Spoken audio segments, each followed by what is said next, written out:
Federal Reserve just set expectations as to when we should start to see those rate cuts. Remember what Jay Powell said about going to zero? We need a little bit of a time frame in terms of when the Fed wants to start.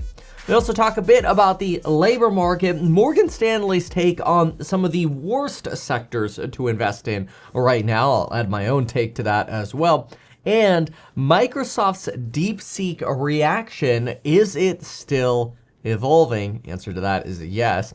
We'll touch on that a little bit on politics and some additional commentary on, yes, the Biden situation. But first, it's worth noting a couple things. We actually just made progress on the reconciliation bill. It was blocked on Friday in committee, and it just passed through as some folks ended up voting present to help the bill make progress.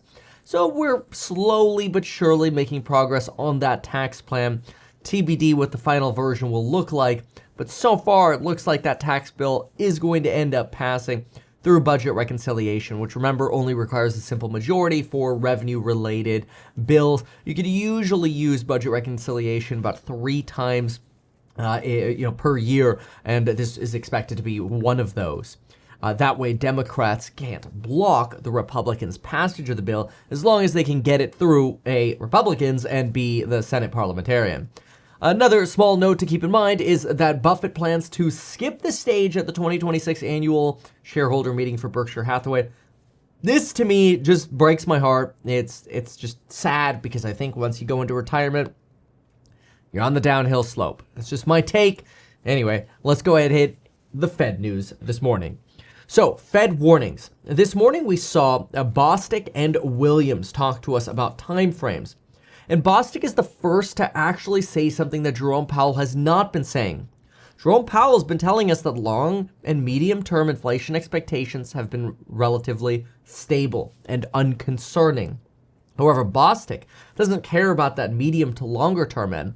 He says that we're seeing inflation expectations move in a, quote, troublesome way, and that before we move, we need to let things sort themselves out. And so therefore, he only expects 1 rate cut this year. Now, I've kind of been teeing up for a September rate cut. I've been saying since earlier this year that even June or July are just going to be too early to know. Is the economy going to tank? Is it not going to tank? We don't really know. So far, the economy's holding up just fine. But Williams came out this morning and also said that we probably need beyond June and July to get a clearer outlook. Now, this aligns with the potential for a September first-time rate cut, but it does mean that before we get any kind of panic or break, as Jerome Powell says, where we break into the direction of recession and we end up going to zero rapidly, or we break into the direction of a sort of a liftoff economy where we've stuck the soft landing and now we're on liftoff and maybe we actually keep rates higher for even longer. Before we break into that direction, it'll take some time, says Jay Powell. If obviously we break towards recession, hey, they can cut to zero very rapidly. But Bostic and Williams are providing that clarity that don't get your hopes up on anything over the next few months, as it's just going to take, unfortunately, patience and time to get that data. And so markets immediately responded to this, and we are now pricing in a 93% chance for a rate cut September 17th. We are only pricing in an 8.4% chance of a rate cut June 18th. And about a 37.4% chance, combined chance for a July 30th. So in other words, it looks like we're leaning more towards that September period. Now, something else that I've been talking about with course members, that's also something to pay attention to, not just in markets, but quick note on Tesla. Those of you in the Alpha Report, you know about this. I think one of the reasons Tesla isn't seeing as much BTD, buy the dip, on some of this Moody's downgrade is because we're getting really close to buy the rumor, sell the news time frame. If June 1st is robotaxi, sell the news, some people think if we have anything other than a really grandstand Waymo-esque showing, there could be some near-term downside in store for Tesla. Just something to keep in mind. That said, the Wall Street Journal has a fantastic piece on what they call the Great Hesitation. And this is really a reference to, the Great Depression, Great Recession, Great Moderation of inflation. They call it the Great Hesitation. And the Great Hesitation basically just has to do with the labor market.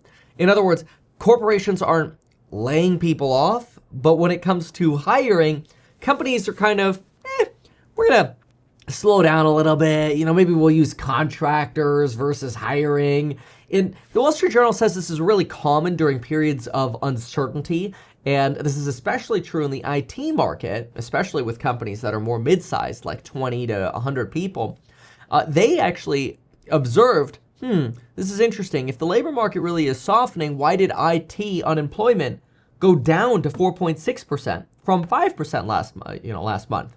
That seems good, right? But then when they looked, they realized the IT workforce shrunk 5 to 6%. The entire workforce shrunk because it's so much harder to find a job, especially as any kind of intern or entry-level IT programmer gone thanks to AI. Even advanced degrees aren't working anymore. And now because applications are being reviewed by AI, a lot of programmers are finding it frustrating to try to actually get in front of an interviewer because everything's just getting fed through AI first. And if you don't hit those particular buzzwords the algos are being asked to look for, you're just not getting the phone call. And so when you kind of combine this with the Fed and sort of positioning where we are, we're kind of in this like stasis almost. Like when I think of stasis, I think of like the Jell-O clone just kind of like hanging in the vat. And we're kind of like, it's like a kind of a really boring summer is what we're, like stocking up for here. But frankly, businesses aren't firing people en masse, so you don't really have a recessionary loss of jobs. If anything, we saw a really good surge of hiring when Trump was elected, and even leading into the tariff debacle because people were trying to A, front-run tariffs, but, well, I guess B, front-run tariffs, and A, they were excited about the Trump win and potentially a pro-business administration. The question now, though, is do those hiring enthusiasms last, or do we break to the downside? Do we break to the upside, or do we just sort of stay in stasis? It's kind of crazy because it feels like that's where we are. Fortunately, Morgan Stanley gives us a little bit of a guide in terms of what to expect in terms of tailwinds. So they say that earnings breadth revisions for the S&P 500 are now negative 15% versus negative 25%. In other words, fewer companies revising their earnings forecasts down, which is good. And they actually go as far as saying, do not rely on the two things that could really moonshot our stock market right now. Number one, a dovish Fed. Don't rely on that right now. It ain't coming anytime soon. And number two, a 10-year treasury yield under 4%. Don't rely on that without a recession anytime soon. Obviously, if we get a recession, the 10-year yield, all yields are just going to tank. I mean, that's an obvious play. But Morgan Stanley says the only thing we could really rely on right now for the stock market continuing to go up, earnings. That's it. You've got to pay attention to earnings. And this is actually interesting because one of the reasons we started talking about set trailing stops and enjoy sort of this upward momentum we're getting is because Q1 earnings are, of course, good. And not only good because everybody sort of pulled forward their spending to Q1, but we don't have to worry about Q2 until July. So in other words, we got quite a while to go before we really get en masse those Q2 earnings. And frankly, July is just the start of the earnings season. Most of the Q2 earnings might not actually be out until August. So in other words, kind of clear path right now. We're just hanging out in the stasis chamber. That said, Morgan Stanley does not see a rate cut this year, and they are bearish on two particular sectors, which I thought was very interesting. So they suggest that discretionary goods sectors and small caps, both of those sectors are late cycle poor performers. And I think that's an interesting POV. They say that early cycle, small caps can outperform, and early cycle consumer discretionary goods can outperform relative to other sectors. That's because people have extra money and they're basically spending at every business across the board, so everybody's a winner. But late cycle, these tend to be underperformers. They do not perform as well as we're in a later cycle. And that's what a lot of people would argue we're in right now. We're in this sort of late cycle period of, okay, things are slowing down, growth is slowing down, Does that mean we're going into a recession? Nobody knows. But so far, all we know is we're on the trajectory of slowing, and those are the sectors to stay away from. Now, I would add to that, absent a recession, mortgage companies, Enphase, bonds, Rocket Mortgage, really tough investments to make right now.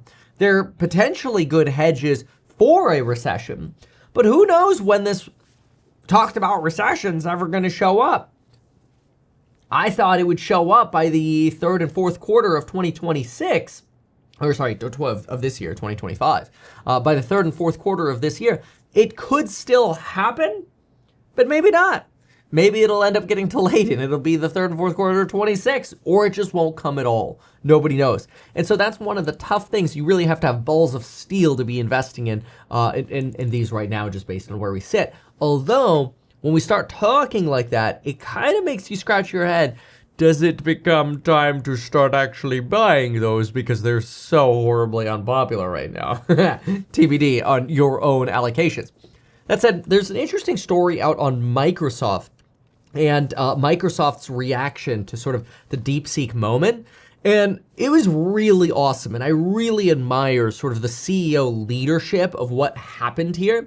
So much so that it makes me want to be like this when it comes to running House Hack. Y'all know I see that as my little Berkshire Hathaway. We want to build that into not just a real estate company that buys and renovates homes, but also build it into a developer, which we're already doing with accessory dwelling units, or even spec build homes or developments in the future, which is really exciting, and then expand from there. So I really see that as sort of the legacy company we're building. And if you want to get in to that investment pre-IPO, remember we have a non-accredited round pre-IPO you can invest in. You get paid a 5% yield and the upside in the stock, should there be upside, knock on wood. I obviously hope that there's a lot of upside because I'm deeply invested in it myself as well. So I'm a little biased. But anyway, risk with every investment, go check that out over at househack.com. For now though, let's talk about Microsoft. So there's a story out on Nadella's reaction to the DeepSeek moment. They talk about how in the days after the DeepSeek moment in January, there were emergency meetings, contacts with the company that created DeepSeek, sleepless nights, and ultimately they ended up legitimizing and validating DeepSeek.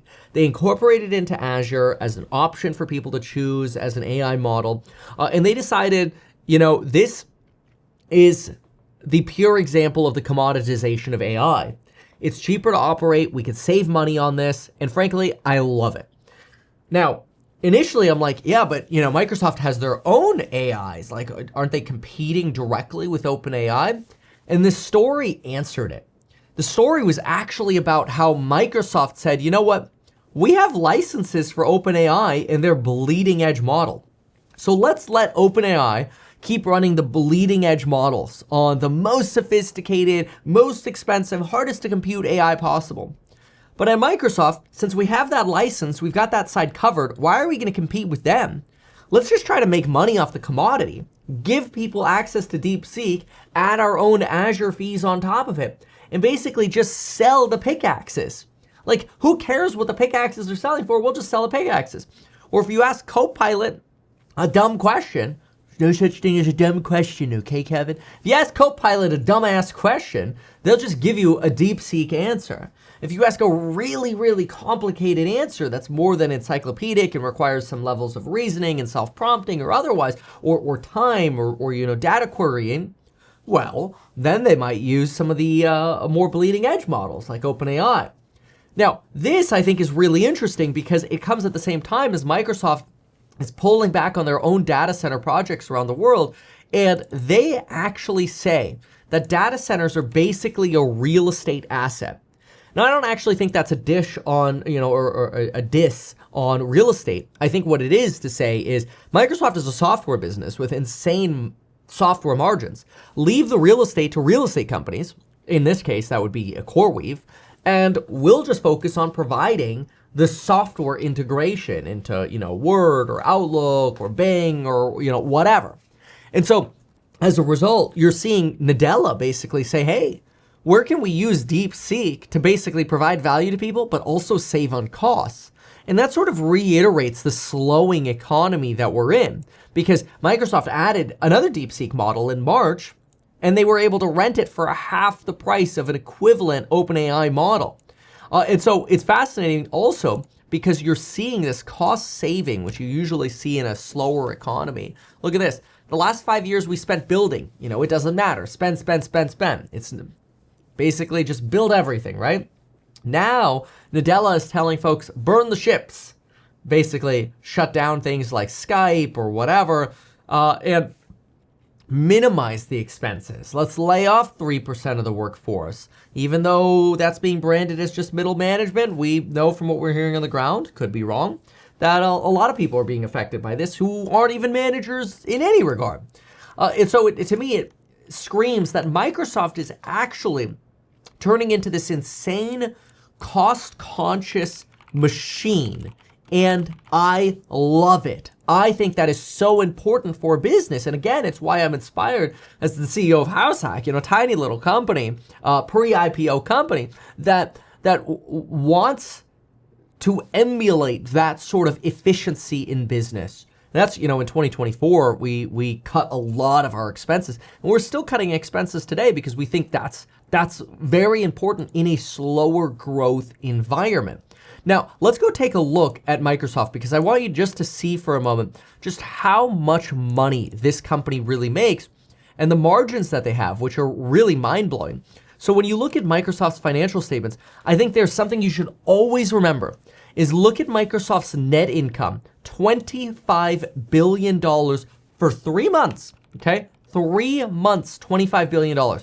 But what I want you to do is I want you to remember that is the net income number. We're not talking about gross profit here. We're talking about net, okay? Software business, all right? This is why this is the most valuable company in the world. $25.8 billion net in 3 months. That's insane. That's, $300 million a day, something like that. Okay, now divide that by their total revenue of 70 and their net margin. In other words, when Microsoft gets paid $100 for your, Microsoft Word subscription or whatever, they are putting about $37 into their pocket. It is such a high margin business. And I have to say, dang it. This Nadella guy is just smart. He's brilliant, and it's just gonna keep pushing this stock higher and higher and higher because they just make so much freaking money. And while they're making this much money, a 37% net margin, you've literally got the CEO going, where else can we save money? Let's save money by using DeepSeek. Let's save money by firing people. Let's save money by, quote unquote, burning the ships of things we don't need anymore. And I'm just like, oh my gosh, this guy's so smart. I mean, look at this. Their general and administrative expenses literally fell. This company is the most valuable company in the world with a 37% net margin. Nobody would tell them that they need to go cut expenses. And they literally cut their general and administrative costs by 9.1%. Their sales, so like their marketing department, stayed flat. Meanwhile, they grew their top line by over 13%, which is what? You didn't advertise a dime more and you grew your top line 13%? What? Well, it's because they're going around and they're like, oh, we got all these people who are basically pot committed to Microsoft Word, and then they go raise the prices on you, and all of us are like, oh, damn you for raising the prices! How could you? You greedy bastards! And then, of course, we're like, all right, we'll just cancel it, but we never do. It's because they got this really sticky service, right? So, I mean, this is just killing myself over here. It's just so impressive. I mean, don't even look at the fact that they've got $80 billion of cash and short-term investments right here available. And they have current liabilities. If you take out the unearned revenue over here, take their 114 in current liabilities, take out their unearned revenue, and never take that off of current liabilities. $69 billion of current payables, income taxes, other liabilities, accrued compensation, current portions of long-term debt, blah, blah, blah. So in other words, we've got an extra $10 billion of cash that we're sitting on, not including the fact that we also have another $51 billion of accounts receivable. Could you imagine waking up and your QuickBooks saying you have pending payments of $51 billion coming your way? And you're just like, what? Like, yeah, this company is you realize their profit margins are substantially higher than Apple's, right? And this is what I think blows people's mind is they take 37% of the bottom line. I think Apple's somewhere around like 22, 24%. We'll look it up for sure in just a moment. But the reason for that is Apple has to create hardware. Microsoft is a service business. They're really not creating a lot of hardware. In fact, them wanting to stay out of the data center play and start reducing some of their data center risk, in my opinion, it's smart because whoever builds all those facilities, CoreWeave, if for whatever reason those chipsets become less valuable in the future because there's either a new version or we just don't need the newest versions or we don't need as much growth anymore in all these chipsets, then anybody who's holding the bag of those assets has to write down their inventory and their balance sheet. CoreWeave is probably going to be one of those bag holders. That's why I kind of call them the industry bag holder, which the stock, don't get me wrong, right now financially things are great, okay? Like they can Forex their business. They've got excellent cash flow. When people glance at them, they're like they're losing money. That's not actually true. They've got a crap load of depreciation. It's actually in the short term like great. It's just a long-term bag holder. But anyway, look at this. This is Apple, 2478 net. Divide that into total sales of 95.3. Their net margin is 26%. Now on their services side, their margin's obviously a lot better, but that's like the Microsoft style business. Their gross profit on services is, let's see here, 75% gross margin, which is awesome. And then of course they got the SG&A and all the other stuff and probably brings them down closer to about 40%, which is roughly in line with Microsoft. But the point is, Microsoft's whole business is basically services, whereas the majority of Apple's revenue is still products, iPads, iPhones. That services side is growing beautifully, especially with sort of like the Apple Cloud features and family features and all the other crap. Apple TV, I actually just watched an Apple, at least I think it was, gosh, what was it? Is The Gorge? I'm pretty sure The Gorge, good recommendation by the way, is an Apple TV exclusive, I think. It was really good. They got the same chick from, what's it called? The Queen's Gambit, which was fantastic as well. Highly recommend, really enjoyed it. Super cool. So that said, let's get into the next topic. So that's MSFT for you. And I think the takeaway from that is, bullish Microsoft, bullish house hack. And then also just sort of bullish this recognition that the companies that are slowing down their expenses, those are companies that are probably setting themselves up to be winners, which is a good thing. You want to be careful no matter what you're... See, like Microsoft, if we go into recession, they'll be fine. If we don't go into recession, they'll also be fine. They'll just be even more profitable. So that's the beauty about cutting some expenses and just being a little bit more cautious, so to speak.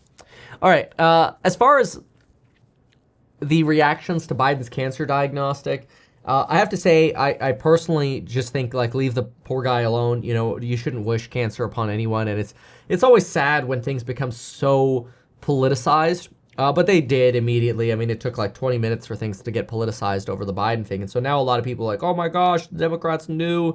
Look, Democrats knew that Biden had probably dementia, massive forgetfulness, and that he really wasn't fit for office. That was a disgusting cover-up. We know that. And I think the Wall Street Journal's editorial board actually puts it very well. They actually go as far as saying that Democrats and the media covering up Biden's health denied Americans another presidential choice.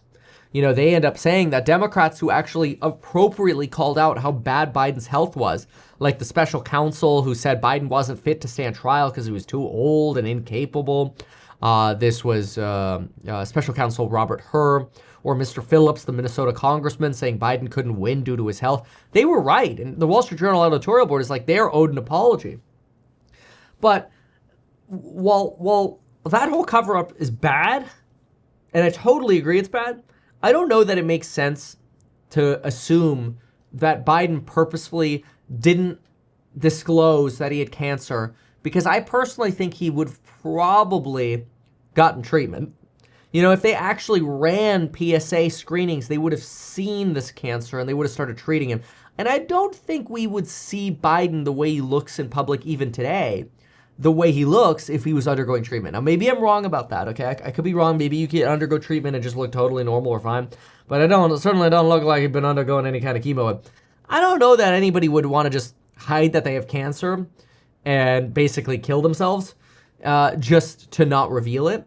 I think what's more likely is the monkey see no evil attitude, which is that because people knew Biden's health was deteriorating, I think it was more likely that they chose not to run tests on them for fear of finding potential problems. So I think it's much more likely they did the, nah, we'll just do the bare minimum here. Yep, look, bare minimum looks good, which is also BS, right? But as far as like, they got PSA screens and they're like, oh, dude, you probably have cancer. Let's hide that. I don't think that's very likely. And Biden's had sort of scares with cancer in the past. He's had skin lesions removed and things like that. This is when people are now quoting him saying, well, I have cancer or had cancer or whatever. It's like, yeah, he did, skin forms. So people say that, oh, he knew he had prostate cancer years ago. An aggressive form of prostate cancer does probably take at least a year to metastasize. At least, probably more like 2 to 4. So it's quite likely he had this while he was president. I mean, it's almost certain he had this while he was president, given that, he was president as of 6 months ago. It's actually guaranteed he had this while he was president. But again, I think the bigger question is, if they didn't run any PSAs, why would they not? And do we have PSAs on Trump, right? The screening panels, the prostate screening panels, was probably would be a good idea. Maybe that should be a mandatory disclosure, right? But my guess is this is just a big case of, no, we're not going to look. And if we don't look, we don't have to disclose anything. It's kind of like a seller for real estate who's kind of like, hey, yeah, man, I haven't been to the property, so I can't really disclose anything. And then the buyers are like, okay, well, what if it's a crap hole? Like, why don't you go there and look? It's like, nah, I don't want to look because then I might have to say. It's like. Now, the Wall Street Journal editorial board goes a little further, and they get pretty aggressive here. They actually say Jake Tapper from CNN is totally complicit in this cover-up. They say that Mr. Tapper quoted a White House dismissal of the stories regarding concerns around Biden's health, including sneers that the Wall Street Journal, who is reporting on Biden's health, is simply an organization owned by News Corp, which is run by the Murdochs, as if that rebutted the story, basically saying Biden is fine, totally dismissing any concerns around Biden's health, and then interviewing a Democrat who dismissed Biden's health issues. The Wall Street Journal editorial board basically says Jake Tapper is complicit in convincing people to vote for Biden or support Biden, which if Biden dropped out in 2023, they say maybe Democrats could have had a different choice and maybe Democrats wouldn't have been stuck now with Trump because there could have been a reasonable candidate who was platformed, somebody who actually won a primary, unlike Kamala Harris, who didn't. So the Wall Street Journal editorial board suggests that as a journalist, like you should be exploring the truth. The fact that you hit it makes you complicit for now having Trump. So Democrats can't complain, in other words. Now, they also suggest that Jill Biden is heavily to blame. Now, this one goes deep because they go as far as saying that Jill Biden should know better than anyone else the health condition of Joe Biden. And that it's actually in part Jill who deserves heavy blame. The Biden family, especially Jill Biden, she more than anyone could see his decline, yet Democrats say the First Lady was more determined than anyone that Joe could run again. Wow. This is intense. Anyway, there you have it for today. Make sure to check out HouseHack over at househack.com, open to non-accredited investors, pre-IPO investment. You get 5% yield plus all of the upside in the stock. Imagine investing in venture capital investment that pays you 5% paid out to you on a monthly basis, and you get the upside in the stock. Now, obviously, there's risk with every investment. It's an investment, right? So it's not like guaranteed it can't go bad, but let's just put it this way. I'm all in on this, baby. Well, heavily exposed to the company. I'm physically, mentally, everything about me is all in on it. And I'm very, very excited about the company. So Folks, go check it out, househack.com. We'll see you in the next one. Goodbye and good luck. Why not advertise these things that you told us here? I feel like nobody else knows about this. We'll try a little advertising and see how it goes. Congratulations, man. You have done so much. People love you. People look up to you. Kevin Paffrath there, financial analyst and YouTuber. Meet Kevin. Always great to get your take.